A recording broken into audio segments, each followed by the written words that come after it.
Hey guys, welcome back to another review on Foot 21 Ultimate Team with yet another icon. This time we're going for Prime Icon Jari Litmanen.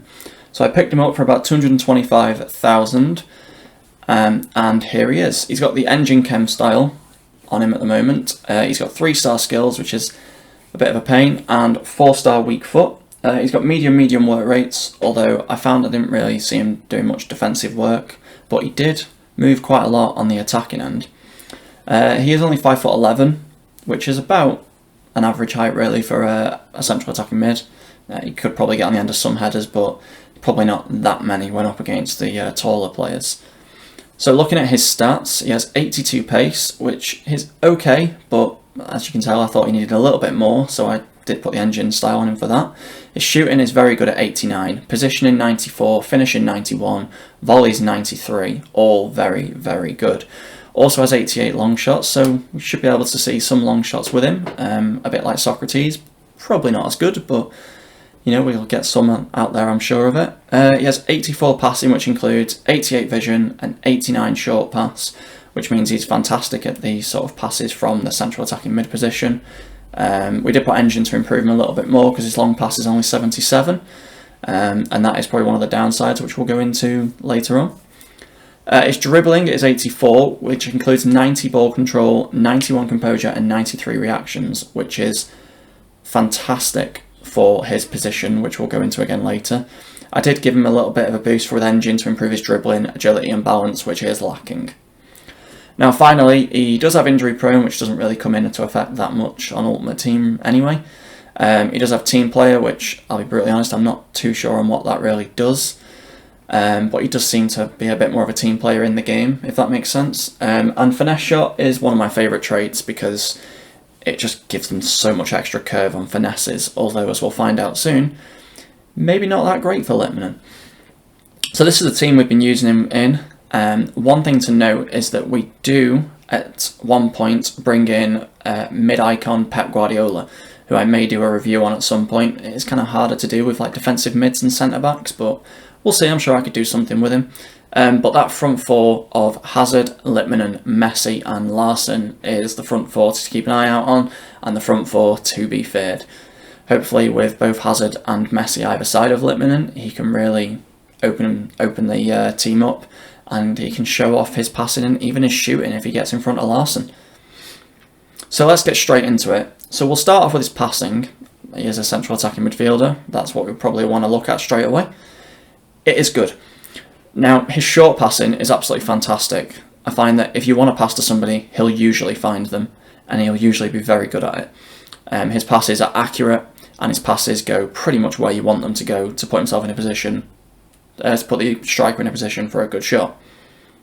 His long passing isn't as great. It does leave a little bit to be desired. You know, we've already gone through looking at his stats that they're not.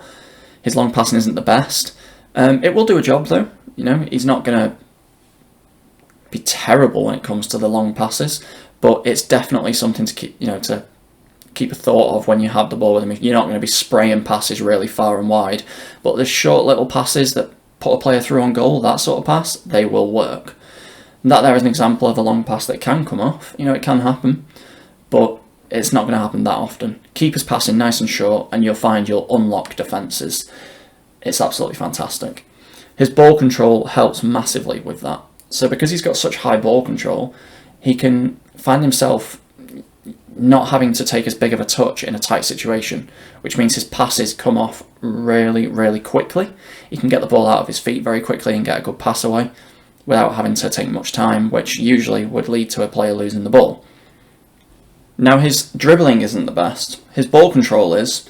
However, his dribbling isn't really the best in the world, so he's not going to be able to do the great things that, the top dribblers like Messi and Hazard, for example, in this team alone can do. He's not going to get away with, weaving and dancing through players. He is good enough to get a good touch away and to let him to do the next thing that he wants to do, whether that be a shot or a pass. He's very much that kind of player. You're not going to be dancing through players with him, and with 3-star skill, are you going to be trying anything really? Probably not.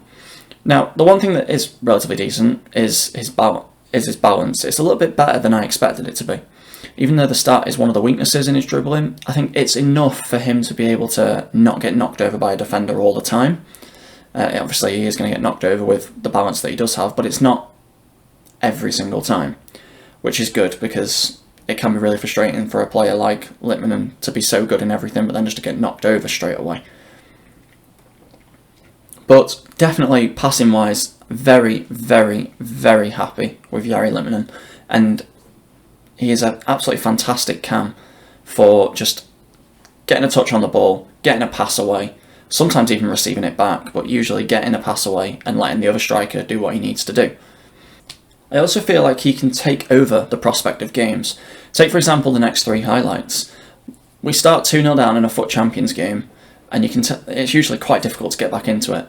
He is involved in not 1, not 2, but all 3 of the goals that take us from 2-0 down to 3-2 up. Usually it's his passing that does it all. There he does get a finish away, but, you know, a bit unfair on Messi there. But it's not just his passing that can change a game. He's also got fantastic shooting ability. More so with the finishing than the long shots. Even though he's got 88 long shots, they're not incredible. I did find that he will hit a good long shot from outside the box, but usually where he shines is his finishing. He gets in the box with his fantastic positioning, and then usually his finishes are going in the back of the net. However, they're usually not finesse shots. Most of the time, when I'm scoring these goals, they're usually drilled shots, whether into the bottom corner or the top corner. It's usually a drilled shot that he gets away with scoring more often than not. Now, he can score them finesse shots, and they're usually outside the box or when one-on-one with the keeper, where you can kind of shoot either side. But if you have to shoot across the keeper, it's always going to be a drilled shot, and he gets a lot of them away. They're actually a lot better than I expected them to be. But he's definitely a unique sort of midfielder, in that he can do the passes, but he can also get into these sorts of positions and hit great finishes. That there, in the last few minutes of a division rivals game to put us 5-4 ahead, he is very, very impressive at those. He's definitely a modern day example, even though he's recently retired, is a Frank Lampard sort of player. You know, a player that plays in midfield, can play well, can get a good pass away and things like that, but very well known for being able to charge forward, get into a good position, create a bit of an overload, and get a great finish away. But he does have a little bit of the Socrates long shots with him. Not very often, but he will get, you know, the odd finesse shot outside the box, and they do look really nice. They have that great animation where they just seem to fly into the back of the net. But his finishing in general is very, very good. His weak foot is 4-star is definitely fair, I think. I found I used his right foot more just because it's not 5-star weak foot, obviously, but his left foot is definitely not to be, you don't have to fear using it. If he's on his left foot, just shoot, and he's probably going to score with the 91, I think it was finishing. You know, he is probably going to score with it anyway, but if you're worried, you can put it onto his right foot, finesse it away like he did there. It's definitely possible, but just don't really have any fear about that weak foot. You know, it is good. And finally, the one thing to touch on is his pace. People will be wondering about that. A player like this who drives in front of players probably does need a little bit of pace, and it is there. With an engine, it's about 87, 88 pace, which is not too bad. It will beat a good chunk of defenders, but the faster defenders, he's not going to get away with beating, unfortunately. As mentioned earlier, his pace just isn't enough to get him above that. Now, if you put a Hunter or a Catalyst on him, I'd probably suggest a Catalyst. He might be able to do that, but I didn't do that. I chose Engine because he needed a bit more with dribbling and a bit of agility and balance. So, to summarise, I put his pace at about a 6 out of 10. It's not incredible, but it is enough to beat the average pace defenders. But with most people using Shadow, he probably will struggle a bit, and he did for me. His shooting, definitely a 9 out of 10. Very, very happy with his shooting. His long shots do leave a little bit to be desired, which is why it's not a 10. Even though he does have 88 long shots, it really surprises me when I see that stat, because it just doesn't really feel like it a lot. A lot of his shots do go amiss from distance, but they are definitely there, and his finishing, very often, more than not, will go in the back of the net. Now, his dribbling I put at about a 7 out of 10. His ball control's enough to do what he needs to do. However, dribbling itself isn't that great, and his balance isn't going to win any awards. The skill moves isn't that great either. But for the position he plays and for what he does, I think it's probably worth putting him about a 7 out of 10. If he had better dribbling and if he could move a bit better, maybe an extra skill move, he'd probably be bumped up a couple there. But unfortunately not the case. His physical I put at a 6 out of 10 for the simple reason that it's not great, it's not bad, and it's just sort of there. You never notice it for a good or a bad reason. His stamina's not a problem, which is why it's a 6 instead of a 5 or a 4. He will last an entire game, and he will last an extra time if you need him to, even though he will get a bit tired towards the end, obviously, but it's not too bad.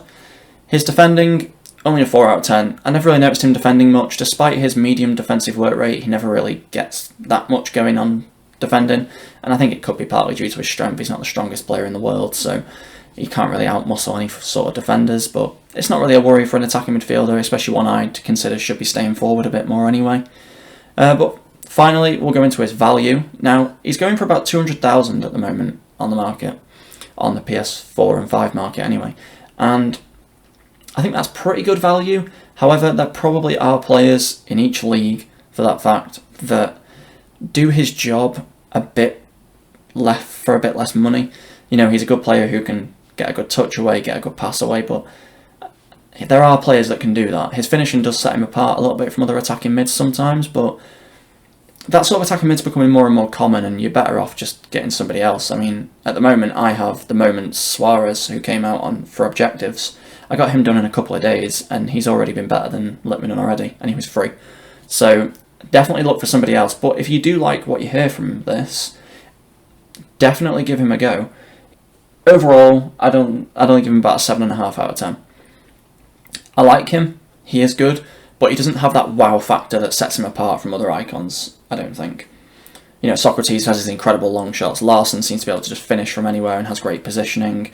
But Litmanen for a prime icon doesn't have anything more than what Larson does. He can just pass better, which to me suggests, you know, maybe not that great of a player after all. But if you like what you heard, if you like a player that can play in the sort of just behind the striker, he can finish, he can get a decent shot on him, and he's also really good passing, then maybe pick him up. You know, a couple of 100k cheaper than Socrates. And the only thing that Socrates really has on him is the little bit of dribbling, and, you know, the height and a little bit more skill moves. So definitely pick him up if that's the kind of thing that you like the sound of. That's enough from me this time, guys. Like I say, I do have Guardiola already, the mid version, so I might do a review on him. I also have been using Bobby Moore Prime version. I've been very, very happy with him, so I'll try and do a review on him, even though it's a bit harder for defenders. But definitely keep an eye out for one of those. And there may also be a review on a normal player. Lionel Messi has been impressing me a lot, checking these clips out, and I think you guys need to see some of the goals that he has been scoring. So keep an eye out for that one as well. But for now, that's it. If you enjoyed, give it a like, and don't forget to subscribe for some more. And thank you guys. I'll see you next time. Bye bye.